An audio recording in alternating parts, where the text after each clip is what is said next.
રાજકોટમાં રાજ્યના પોલીસ વડા ડોક્ટર KLN રાવની અધ્યક્ષતામાં એક મહત્વપૂર્ણ બેઠક યોજાઈ હતી। સૌરાષ્ટ્રના વિવિધ રેન્જમાં ઉચ્ચ અધિકારીઓ સાથે તેમણે ક્રાઇમ કોન્ફરન્સ યોજી કાયદો અને વ્યવસ્થાની સ્થિતિ સમીક્ષા કરી હતી। રાજકોટ, ભાવનગર, જૂનાગઢ અને જામનગર રેન્જના અધિકારીઓ સાથે ડીજીપીએ વિસ્તૃત ચર્ચા કરી હતી અને ગુનાખોરી ડામમાં જરૂરી સૂચનાઓ આપી હતી। જંગલેશ્વર વિસ્તારમાં પોલીસની કામગીરી પ્રશંસા કરતા ડીજીપીએ રાજકોટ પોલીસને અભિનંદન પાઠવ્યા હતા।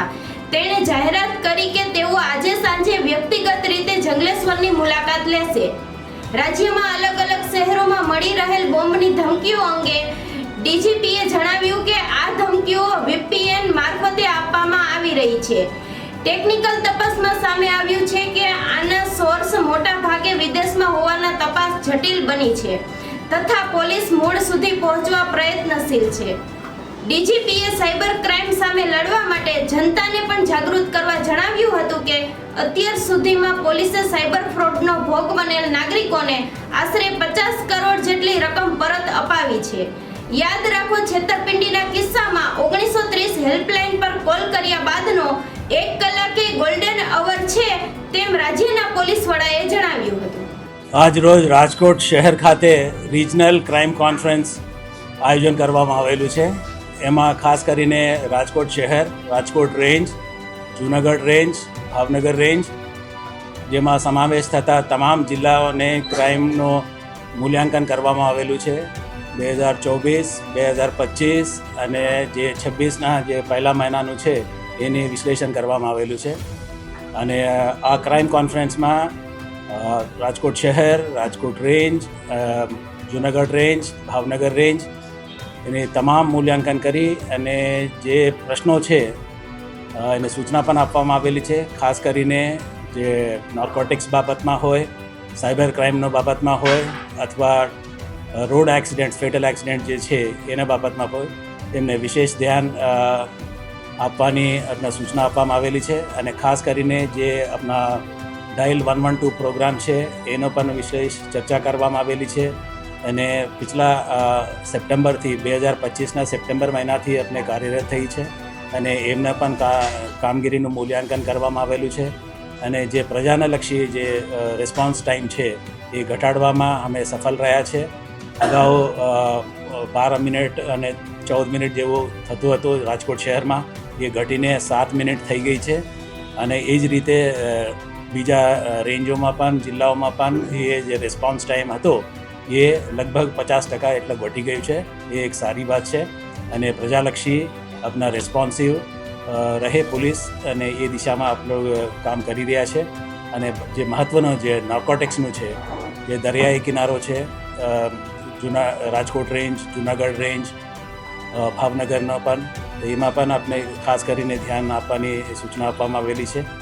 અને જે સિરિયસ ક્રાઇમ છે મોટાભાગે તમામ ડિટેક્ટ છે, 1-2 કિસ્સાઓ છોડીને ત્યાં પણ આપણે વિશેષ ધ્યાન આપવા માટે સંબંધ કરતા જિલ્લાઓના એસપીઓને સૂચના આપવામાં આવેલી છે।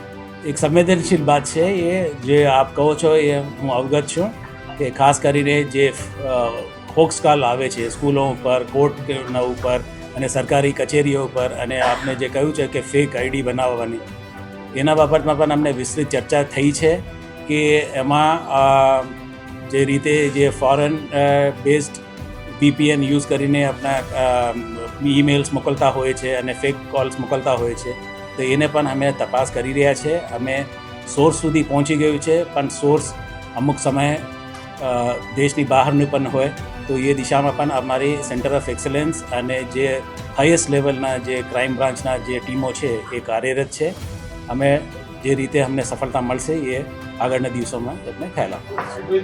સાચી વાત છે, તમારી વાતથી હું સહમત છું કે જે રીતે આપણે સાયબર ફ્રોડ થાય છે એમાં એક ગોલ્ડન અવર હોય છે કે જેટલા વહેલું બને એટલા વહેલું આપણે 1930 ઉપર આપણે ફરિયાદ કરીએ તો એટલા અમે જલ્દીથી વહેલાથી આપણે એને level of transaction of money જે છે આપણે રોકી શકાય। આપ અવગત છો કે એ ડિજિટલ પ્લેટફોર્મ છે, ડિજિટલ ઇન્ડિયાનો ભાગ છે કે જે બેંક જે એમાં ઇન્વોલ્વ છે એમાંથી અમુક મિનિટોમાં એ 4 લેયર 5 લેયર સુધી એ ટ્રાન્સફર થતા હોય છે.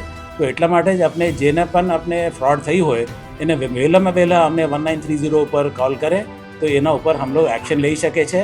લગભગ 50 કરોડ જેટલા તો અમે પરત કરી રહ્યા છે. તો એ ટકાવારી પણ છે કે એમાં એ છે કે જ્યારે આપણે ખબર પડે ત્યારે જ આપણે તાત્કાલિક આપણે જાણ કરે તો પોલીસ આમાં રિકવરી કરવામાં સફળતા રહે છે. કેમ કે બધા ડિજિટલ પ્લેટફોર્મ્સ છે તે ફર્સ્ટ લેવલ ઉપર થાય તો આપણે ફ્રીઝ કરી શકાય એકાઉન્ટ એને પરત આપી શકાય જે ભોગ બનનારને. તો એ દિશામાં અમે લોકો કામ કરી શકીએ. જે એટલું મોડું થાય એ તો મુશ્કેલ થાય છે આમાં. અને ખાસ કરીને જે ઇન્વેસ્ટમેન્ટનો જે પ્લેટફોર્મ્સ છે લોન આપવાની ઇન્વેસ્ટમેન્ટ ફ્રોડ તો એમાં તો 5 મુદત થઈ ગયા પછી એ છઠ્ઠામાં એ આવે છે કે સાહેબ હું છેલ્લા 5 મહિનાથી આટલા રૂપિયા એમાં ભરું છું અને મારા સાથે એ છેતરપિંડી થઈ છે. તો એ રીતનું હોય છે. તો સમય એનો એક એ છે અવેરનેસ છે. અને પછી એક ગોલ્ડન અવરમાં અમને એક પોલીસને 1930 પર આપે કોલ તો એમાં અમને મદદ થશે. એમાં એસઓપી આખી બની હોય છે અને આપ સાયબર પોલીસ સ્ટેશન જે કાર્યરત છે જિલ્લાઓમાં અને શહેરમાં પણ એ લોકોને સંપર્ક કરશો તો આખું એસઓપી આપને સમજાવશે બતાવશે. અને એ આપની માધ્યમથી તમારા લોકોને પણ આપણે અવગત કરવા માગું છું અને એડ્યુકેટ અવેરનેસ કરવા માગું છું કે જે એસઓપીને આપણે પાલન કરીએ તો અમે મોટા ભાગે એમાં સફળતા મળી શકે છે. પહેલાં તો રાજકોટ શહેર પોલીસને હું અભિનંદન આપવા માગું છું કે આટલું બધું મોટું જે જંગલેશ્વર વિસ્તારમાં જે ડિમોલિશનનું કામ હાથ લીધું છે અને સફળતાપૂર્વક એ લોકોએ કરી બતાવ્યું છે. અને આવતા દિવસોમાં પણ જે કંઈ બચ્યા છે એના પણ એક વિશેષ આયોજન કરવામાં આવશે. એને ખૂબ ખૂબ અભિનંદન આપું છું અને આવતા દિવસોમાં પણ એને કાર્યવાહી કરશું. જે રીતે પકડવામાં આવ્યું છે એના ઇન્વેસ્ટિગેશન થાય અને ઇન્વેસ્ટિગેશનમાં જે કોઈનો નામ હોય અથવા જે કંઈ ઇન્વેસ્ટિગેશન દશા હોય તો એમાં ચોક્કસ પગલાં લેવા.